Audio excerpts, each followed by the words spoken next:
Hi everybody, it's Dandruff with your news cartridge for Friday, April 6th, 2018. Welcome to the show. It is Friday, and you know what that means. It is time for this week's Steam Code giveaway. This week it goes to Samuel Kennedy for your comment here about asking whether or not commenting can get you a game. And yes it can, and it just did. Enjoy your code for Outlast 2, be sure to check your YouTube messages. Don't forget to timestamps and reference links for all stories today can be found in the description below. Today's top story is about something many people had asked me to talk about, but I didn't want to cover it on my show because it wasn't specifically related to video games. Today, all of that changed because the ESA, the Entertainment Software Association, has decided to stand against the FCC in a push to keep net neutrality alive, as well as the internet under Title II. I want to highlight that these two are very different things. By the way, the ESA is a trade association made up of major industry publishers and a couple of developers that lobbies on behalf of the video game industry. They also own the ESRB and organize E3 every year. Net neutrality is the idea of no data taking priority over other data, so internet service providers cannot make fast lanes to charge you to have your data go directly where it needs to go. ISPs could make it so your internet requests do not take the most direct route, resulting in timeouts and ping issues. Title II classifies the internet as a public utility and therefore can be scrutinized by the government with regulation. Currently, the FCC has repealed both of these concepts, but it has not taken effect just yet.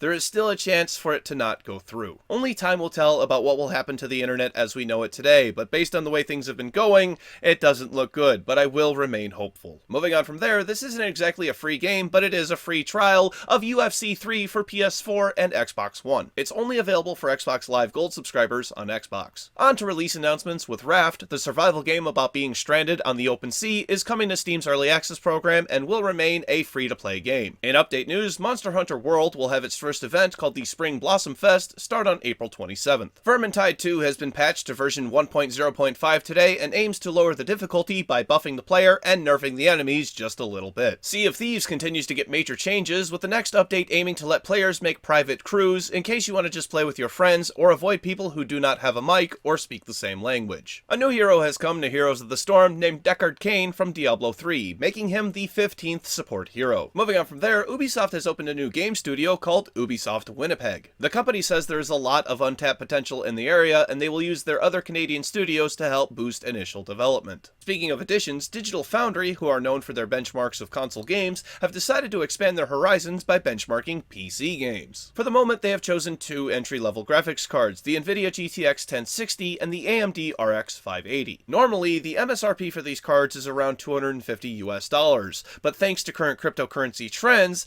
they are not only double that price, but usually out of stock, but that's a conversation for a whole other time. I think it'll be really interesting to see how these numbers compare to the same game that releases on console. Digital Foundry seems to be extremely reliable in my opinion because they don't sugarcoat the truth and they let the data speak for itself. This next one is pretty funny. Razer recently launched a game store in hopes to compete with places like Humble and Fanatical. Let's face it, they're not trying to compete with Steam because most of what they sell are Steam codes. Their CEO posted a picture to Facebook showing him buying games in his new store and used his checkout as proof. The only problem was the image contained a promo code that allowed for 50% off the entire purchase. After realizing his mistake, he made another post saying he immediately fired and then rehired the person responsible, himself, and they would honor any purchases made before they changed the picture. Don't try using the same code, Razer already deactivated it. Good on them though for owning up to their mistake and not making the customer pay for it. Ultimately, this is great publicity and is going to work out for them in the end. Then, here we have Riot Games apologizing for saying they, quote, over-sexualized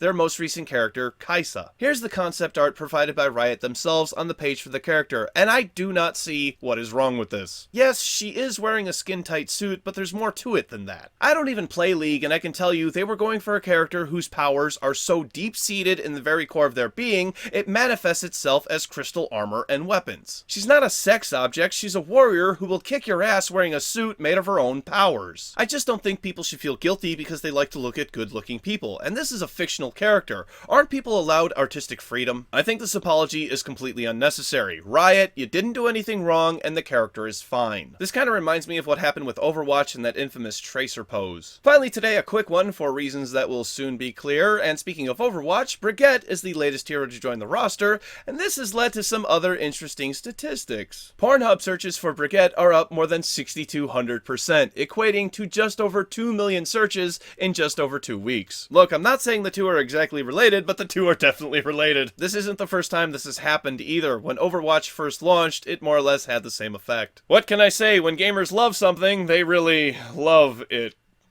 Once again, it's time for Monday's game releases, because I'm off for the next 2 days because I've got to fly a rocket to the sun. Don't worry though, it's safe. I'm going at night.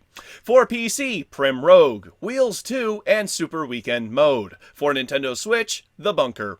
Thank you very much, everybody. This has been News Cartridge. I am Dandruff. I will see you on Monday. And why was Dr. Frankenstein never lonely?